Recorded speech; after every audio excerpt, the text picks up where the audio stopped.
नबी अकरम के दौर की औरतों को आप देखिए, उस जमाने में लाउड स्पीकर का इंतजाम नहीं था।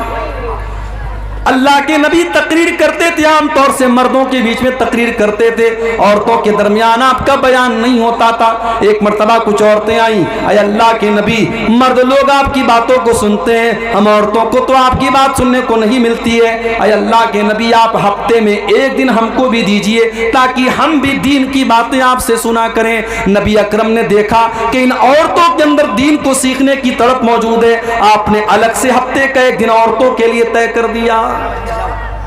हमारे यहाँ जलसे में आपने औरतों का इंतजाम किया है जी जी। लेकिन मस्जिद में जुमा में होता है इंतजाम आपके यहाँ? नहीं है। तरावी है, तरावी छोड़ दीजिए, तरावी तो साल में एक बार होती है ना। जुमा में क्यों नहीं है? बंगाल में भी मैं गया, बंगाल में लोगों ने बताया मौलवी साहब हमारे यहाँ ज्यादातर मस्जिदों में औरतों का इंतजाम जुमा में नहीं होता है। यहाँ तो होता ही नहीं। अफसोस है मेरे भाई, 100 का 100 नहीं। आप अहले हदीस है ना, माशाअल्लाह। शेरशाबादी बिरादरी ही के लोग होंगे यहाँ पे? जी जी जी, हम लोग शेरशाबादी हैं। शेरशाबादी बिरादरी पूरी की पूरी अहले हदीस मानी जाती है। क्या अहले हदीस आप हैं? आपके यहाँ की औरतों को दीन कौन सिखाएगा? मौलवी साहब हफ्ते में एक दिन तकरीर करते हैं, आधा घंटा दीन की बात बताते हैं, आप हजरात सुन के चले आते हैं। घर की औरतों को कौन बताएगा? आज हमारे घर की औरतों को बिगाड़ने वाली हजारों चीजें हैं। फेसबुक है, सोशल मीडिया है, इंटरनेट है, तमाम दुनिया भर की चीजें हैं। उनको दीन सिखाने के लिए साल का एक जलसा काफी नहीं है, और जलसे में भी बेचारी आती है, तकरीर कम सुनती है, शॉपिंग ज्यादा करती है। बच्चों को लेके घूम रही है, टहल रही है, कोई उधर भाग रही है, कोई उधर भाग रही है। आप जुमा की नमाज में औरतों के लिए इंतजाम कीजिए मेरे भाई, इंतजाम कीजिए आप। नबी अकरम के दौर की औरतें आकर के डिमांड करती हैं, अय अल्लाह के नबी आप हमारे लिए इंतजाम कीजिए, हमें दीन की बातें सुनाइए। और अगर आपने ऐसा इंतजाम नहीं किया, हालात बहुत बुरे हैं मेरे भाई। आज मुसलमान लड़कियां गैरों के साथ भाग रही हैं, फरार हो रही हैं, मुर्तद हो रही हैं, इस्लाम को छोड़ रही हैं, और हमारा आप सिर्फ तमाशा देख रहे हैं। अपनी औलाद को संभालिए, अपने बच्चों को संभालिए, अपनी औलाद को दीन की तालीम दीजिए, वरना पछताना पड़ेगा। अपने बच्चे और बच्चियों को जिस तरीके से आप स्कूल की और कॉलेज की तालीम देते हैं, उसी तरीके से दीन की तालीम दीजिए। उन्हें इस्लाम के बारे में बताइए, उन्हें तौहीद के बारे में बताइए, वरना आगे चल करके 10-15 साल के बाद जो हालात होंगे, हर घर और हर खानदान में इस तरीके के केस होंगे, फिर आपके पास हालात को कंट्रोल करने का कोई रास्ता नहीं होगा। नेकी के मामले में आगे बढ़िए, पीछे मत रहिए। हजरत अमर बिन जमू रज़ी अल्लाह ताला अन्हु एक बूढ़े साहबी हैं, बूढ़े साहबी हैं। अल्लाह की राह में जिहाद करने की वजह से उनकी दोनों टांगे खराब हो चुकी हैं, उम्र भी 70 साल के पार हो चुकी है। जब एक जंग का मौका आता है, अल्लाह के नबी के पास उनके 4 बेटे हैं, उनके चारों बेटों ने अपना नाम लिखवाया। हजरत अमर बिन जमू ने कहा कि अल्लाह के नबी मेरा भी नाम लिख लीजिए। बेटों ने कहा बाजान आपने सारी जिंदगी इस्लाम की खिदमत की है, आपकी दोनों टांगे इसी में खराब हो चुकी हैं। अय अब्बाजान हम आपकी तरफ से जा ही रहे हैं, आपके 4 बेटे अल्लाह की राह में जा रहे हैं। अय अब्बाजान आप घर में आराम कीजिए, आपकी जरूरत नहीं है। बाप ने कहा नहीं, ठीक है मैं लंगड़ा हो चुका हूं, ठीक है मेरी टांगे काम नहीं कर रही हैं, मगर मेरे बाजुओं में आज भी ताकत है, मैं दुश्मनों के छक्के छुड़ा सकता हूं, मैं अल्लाह की राह में जिहाद करना चाहता हूं। तुम कौन होते हो मुझे रोकने वाले? बाप इसरार कर रहा है, बेटे मना कर रहे हैं।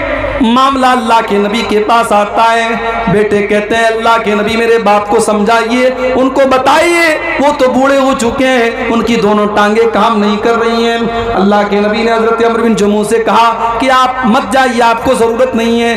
कहा अल्लाह के नबी मैं चाहता हूं कि मैं इस जंग में जाऊं और मैं शहीद हो जाऊं, और मैं अपनी इन्हीं लंगड़ी टांगों के साथ मैं जन्नत में चला जाऊं। नबी अकरम ने उनका जज्बा देखा, उनके दिल का जज्बा देखा। आपने बेटों से कहा जाने दो, इनको अल्लाह की राह में जाने का शौक है, इनके अंदर जज्बे जिहाद है, इनको रोको मत, इनको जाने दो। चुनांचे जंग होती है और हजरत अम्र बिन जमू अल्लाह की राह में जिहाद करते हुए उसी हालत में शहीद हो जाते हैं। ये थे नबी के सहाबा, नेकी के मामले में आगे आगे रहने वाले।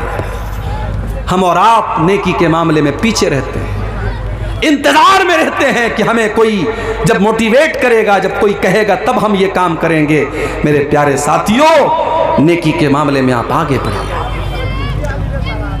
नबी अकरम के सहाबा को आप देखिए, अब्दुल्ला बिन मसूद रज़ी अल्लाह ताला अन्हु बहुत बेहतरीन कुरान पढ़ा करते थे। इतना अच्छा कुरान पढ़ते थे कि एक मर्तबा अल्लाह के नबी रास्ते से जा रहे थे, अब्दुल्ला बिन मसूद के कुरान की तिलावत की आवाज आपके कानों में पड़ी। आपने फरमाया, जिसको कुरान बिल्कुल ताजा ताजा सुनना हो वो अब्दुल्ला बिन मसूद के मुंह से कुरान सुन ले। आज है आपके दरमियान ऐसे कुरान पढ़ने वाले हैं? कुरान पढ़ने वाला कोई होता भी है तो उसके फटे कपड़ों की वजह से हमें लगता है ये मदरसे में पढ़ने वाला बच्चा है, हम उसको हकारत की नज़र से देखते हैं। स्कूल में टाई और पैंट और कोट पहन करके जाने वाला हमें अच्छा लगता है, और मदरसे में फटा पुराना कपड़ा पहन करके पढ़ने वाला, दिन भर कुरान की तिलावत करने वाला हमें बुरा लगता है। मेरे प्यारे साथियों, उस स्कूल के सूटेड बूटेड बच्चे से बेहतर है उस मदरसे में पढ़ने वाला मैला कुचैला कपड़ा पहन करके दिन रात कुरान पढ़ने वाला। इसलिए कि अल्लाह के नबी फरमाते हैं, खैरुकुम मन तअल्लमल कुरान व अल्लमहु, तुम में सबसे बेहतरीन इंसान वो है जो कुरान को सीखता है और सिखाता है, कुरान को पढ़ता है और पढ़ाता है। अब्दुल्ला बिन मसूद इतना अच्छा कुरान पढ़ते थे, अल्लाह के नबी ने फरमाया कि जिसको सुनना हो कुरान बिल्कुल तरोताजा, वो अब्दुल्ला बिन मसूद के मुंह से कुरान सुन ले। जब अल्लाह के नबी ने ये बात बयान की, हजरत उमर फारूक के दिल में ख्याल पैदा हुआ कि ये बात अब्दुल्ला को बतानी चाहिए। उन्होंने रात के 12 बजे, आधी रात को उन्होंने जाकर के अब्दुल्ला बिन मसूद के दरवाजे को खटखटाया। अब्दुल्ला बिन मसूद ने दरवाजा खोला, देखा हजरत उमर आए। क्या बात है उमर, क्यों आए हो? आए अब्दुल्ला, मुझे मालूम है कि ये वक्त मुनासिब नहीं था, रात के 12 बज रहे हैं, आधी रात हो चुकी है, लेकिन मैं तुम्हें एक बात बताना चाहता हूं, अल्लाह के नबी ने तुम्हें एक खुशखबरी दी है। क्या खुशखबरी दी है? कहाँ है अब्दुल्ला? नबी अकरम ने आज तुम्हारी तिलावत की आवाज सुनी थी, तो नबी अकरम ने फरमाया था कि जिसको कुरान सुनना हो, बिल्कुल ताज़ा ताज़ा कुरान सुनना हो, वो अब्दुल्ला के मुंह से कुरान सुन ले। मैंने सोचा कि मैं आधी रात को मैं जाकर के तुमको बता दूं, ताकि सबसे पहले मैं ये खुशखबरी तुम्हें सुना दूं। एक मुसलमान को अच्छी खबर देने में भी सवाब मिलता है, मैं ये खबर तुम्हें सुनाने आया हूँ। हजरत अब्दुल्ला ने कहा कि आपने थोड़ा सा लेट कर दिया, थोड़ा सा आपने डिले कर दिया, थोड़ा सा लेट कर दिया। अभी थोड़ी देर पहले हजरत अबू बकर सिद्दीक आए थे और उन्होंने ये खबर मुझे दे दी है। हजरत उमर ने पेशानी पकड़ के कहा कि अबू बकर, उमर तेरा मुकाबला नहीं कर सकता। मेरे प्यारे साथियों, ये नबी के सहाबा थे जो नेकी के मामले में सबकत करते थे। आज हम कारोबार में सबकत करते हैं, ज़मीन जायदाद में सबकत करते हैं, दुनिया के ऐशो आराम में सबकत करते हैं, लेकिन हम जन्नत के लिए सबकत नहीं करते। सूरह आले इमरान की आयत हमें यही मैसेज दे रही है, वसारिऊ इला मग़फ़िरतिन मिर रब्बिकुम व जन्नतिन, मेरे बंदो तुम अल्लाह की जन्नत को पाने के लिए और अल्लाह की मग़फ़िरत को पाने के लिए जल्दी करो। मेरे प्यारे नौजवान साथियों, जब हम आपसे नमाज के बारे में कहते हैं, आप कहते हैं मौलवी साहब अभी तो जवानी के अय्याम है, अभी तो मौज मस्ती के दिन है, जब 40 साल के हो जाएंगे, 50 साल के हो जाएंगे, हम नमाज भी पढ़ने लगेंगे, हम दाढ़ी भी रख लेंगे, हम हाजी भी हो जाएंगे। कौन गारंटी लेगा, कौन गारंटी लेगा कि आप 50 साल तक जिंदा रहेंगे, 60 साल तक जिंदा रहेंगे? एक एक्सीडेंट आपकी जिंदगी बदल सकता है, एक हादसा आपको खत्म कर सकता है, एक बीमारी आपको बर्बाद कर सकती है। मेरे प्यारे नौजवान साथियों, वमा तदरी नफ्सुम माज़ा तक्सिबु गदा, कोई नहीं जानता कि कल उसके साथ क्या होने वाला है। इसलिए कल न कर, कल का कोई भरोसा नहीं, कल तो कल एक पल का भरोसा नहीं। फिक्र उक़बा की कर आज ही बेखबर, फिक्र उक़बा की कर आज ही बेखबर, कल न कर कल का कोई भरोसा नहीं, कल तो कल एक पल का भरोसा नहीं। कर इबादत खुदा की जवानी में तू, कर इबादत खुदा की जवानी में तू, कल बुढ़ापा तेरे सर पे आ जाएगा, कल बुढ़ापा तेरे सर पे आ जाएगा, कुव्वते दस्त पा खत्म हो जाएगी, कुव्वते दस्त पा खत्म हो जाएगी, फिर इबादत का कोई भरोसा नहीं। कल का कोई भरोसा नहीं है मेरे नौजवान साथियों। नेकी के मामले में सबकत करो, मिसाल दे दुनिया कि हाँ ये लड़का नेकी के मामले में आगे रहता है। मस्जिद में नमाज पढ़ने जाओ तो पहली सफ में रहो, इबादत के मामले में सबकत करो। किसी को धोखा देना कैसा है? बहुत अच्छा काम है, दिया करो भाई धोखा। अब ये सब पूछने की बात है। जो इमाम साहब अक्सर झूठ बोले, वालिदैन की नाफरमानी करे और कभी कभार चोरी करे, उसकी इमामत में नमाज पढ़ना कैसा है? लग रहा है इमाम साहब से दुश्मनी हो रही है। ये लग रहा है बिल्कुल कैमरा लगा के बैठा इमाम साहब कितना झूठ बोल रहा है, कितनी नाफरमानी कर रहा है, कितना चोरी कर रहा है। देखिए, इमाम जो होता है, इमाम ऐसे इंसान को बनाना चाहिए जो कुरान अच्छा पढ़ता हो, आलिम हो और दीनदार भी हो। ऐसा कभी कभी होता है कि एक इंसान आलिम है लेकिन दीनदार नहीं है, तो नमाज की इमामत एक ऊंचा मकाम है, ये हर इंसान को नहीं देना चाहिए। तो ऐसे इंसान को इमाम नहीं बनाना चाहिए। अगर ऐसा इंसान इमाम है, नमाज हो जाएगी आपकी नमाज पर कोई फ़र्क नहीं पड़ेगा, मगर ऐसे इंसान को इमाम नहीं बनाना चाहिए जो खुल्लम खुल्ला ये सब काम अगर कर रहा है, झूठ बोल रहा है, वालिदैन की नाफरमानी कर रहा है, चोरी कर रहा है, ऐसे इंसान को इमामत नहीं देना चाहिए। उम्र दराज आदमी का अगर बार बार पेशाब आ जाए और कपड़ा नापाक हो जाए, इलाज व मुआलजा से भी मायूस हो चुका हो, तो ऐसे इंसान को नमाज पूरा करने के लिए क्या तरीक़ा अपनाना चाहिए? बस सीधी सी बात है, फत्तकुल्लाह मस्ततातुम, अल्लाह से जितना डर सकते हो डरो।